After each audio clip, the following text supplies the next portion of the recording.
You remember the crisis that led to the first coup in Nigeria on the 15th of January 1966 when the military struck in a bloody coup. The young officers that carried out the coup made their intentions known in the speech that Nzeogwu read to the nation at the time.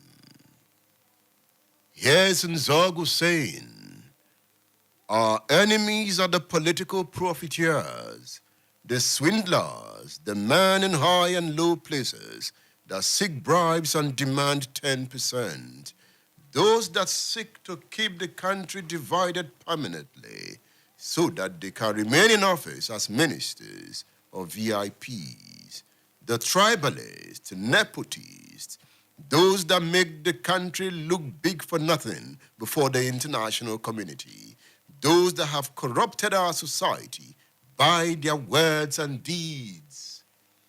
Nzeogwu made that coup statement in 1966. Has anything changed?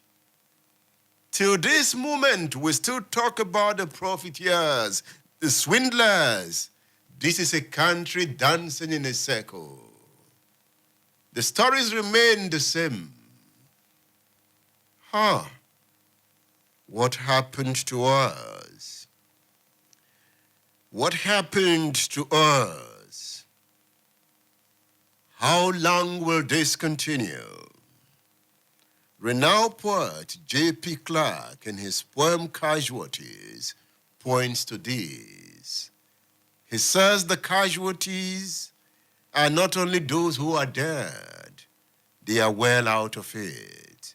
The casualties are not only those who are wounded, though they await burial by installment. You listen to Professor Falola there talking about the Agbekoya rebellion. Have you left a message for me on Facebook? How do you feel? Okay, let me see here. Ayeni Olumide is on my page on Facebook. He says, "Good morning, Radio Man. I have long concluded that this country may not be able to find solution to her problems because the problems or challenges are black in nature and it requires black solution. We have leaders and followers that don't love each other. So I come to the conclusion that nothing could be done in the absence of love." Or have you read the code that made Japan a super economic power? That traditional code that transformed the thinking of the Japanese was anchored on love. Someday I will give you analysis of how Japan anchored its development on love and expanded its economy and politics.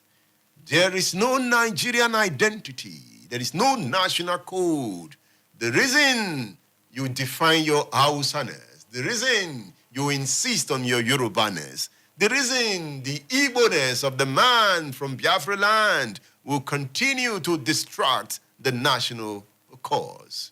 It is leadership that defines national identity.